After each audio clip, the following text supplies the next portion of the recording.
Bonjour. L'avocat Maître Juan Branco agite la presse écrite de ce lundi. Arrêté en Mauritanie et rapatrié à Dakar, le peuple nous apprend que Juan Branco a été déposé à Rebeuss dans ses colonnes. Le journal au papier bleu de signaler que Maudouba est accusé de faciliter l'entrée de Branco au Sénégal. Il aurait même hébergé l'avocat. Maître Babacar Ndiaye, suspecté d'avoir participé à l'évasion de Branco, arrêté. L'ordre des avocats exige sa libération pendant ce temps. Maître Juan Branco est également à la une du quotidien national Le Soleil, sous le coup d'un mandat d'arrêt international appréhendé avant-hier à la frontière avec la Mauritanie avant d'être remis aux autorités sénégalaises. Le fantasque avocat français d'Ousmane Sonko voit le parquet corser le dossier. La publication apprend qu'en sus de ce pourquoi il est poursuivi. Appel à l'insurrection, diffusion de fausses nouvelles, actes et manœuvres de nature à troubler l'ordre public ou causer des troubles graves. Juan Branco devra faire face à une nouvelle procédure. Et là aussi, les charges sont lourdes. Outrage à magistrat, discrédit sur une décision juridictionnelle, outrage aux institutions judiciaires, entrée et séjour irrégulier au Sénégal. À la une de Libération Quotidien, le parquet qui ouvre une nouvelle procédure contre Branco. Aux enquêteurs qui lui ont notifié le mandat d'arrêt international pour appel à l'insurrection, actes et manœuvres de nature à compromettre la sécurité publique, diffusion de fausses nouvelles, il répond: seule la lutte libère avant de garder le silence. Libération Quotidien de noter Banjul, Keur Ndiaye-Lo, La Cruz, quai de pêche de Rufisque, Mauritanie, c'est l'incroyable itinéraire de l'avocat. Du côté d'Enquête Quotidien, l'avocat doit faire face ce matin au juge du deuxième cabinet. Devant la sûreté urbaine, Maître Branco s'est prévalu de sa nationalité espagnole. Il a refusé ainsi de répondre aux enquêteurs et a rencontré le consul espagnol. En attendant, Enquête Quotidien raconte ses 48 heures d'enfer. Busby le jour de noter une affaire sensible. Arrêté à Rosso, l'avocat envoie à Rebeuss le maire de Sangalkam dans de beaux draps. Branco, pendant ce temps, refuse de s'alimenter et ne veut pas d'avocat. Thierno Bokoum, dans les colonnes du journal, parle d'une affaire de souveraineté nationale. Non loin de Branco, Ousmane Sonko et sa résistance en prison, la grève de la faim fait des ravages sur Sonko et compagnie, nous apprend Vox Populi. Sonko transféré à principal. Cheikh Bara Ndiaye en réanimation. Pape Alé Niang aux urgences.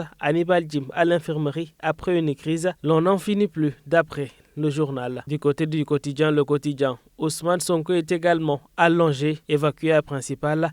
Dossier sans fin, titre le journal. Selon nos confrères du groupe Avenir Communication, il a fait un malaise et n'observe pas une diète totale. Le quotidien de révéler, il a pris son petit déjeuner samedi. L'Info Quotidien de son côté évoque une modification du code électoral nous amène à l'Assemblée nationale. Khalifa Sall et Karim Wade éligibles, c'est le titre qui barre la une de nos confrères. Agité depuis la réélection du président Macky Sall en 2019, la réhabilitation de Karim Wade et Khalifa Sall a été effective depuis samedi lors du vote par l'Assemblée nationale du projet de loi numéro 12-2023 modifiant la loi numéro 2021-35 du 23 juillet 2021 portant code électoral. 124 députés ont voté en faveur de la loi contre une abstention seulement. La course à la présidentielle est lancée et c'est Direct News Quotidien qui en parle. Amadouba, candidat de Macky, c'est la découverte à la une de la publication. Le choix du président Macky Sall sera donc porté sur le PM Amadouba. La semaine passée, le PM a fait l'objet d'une sortie au vitriol de la part de Mansour Faye dont la candidature a été recalée par le président Macky Sall. Mansour Faye d'ailleurs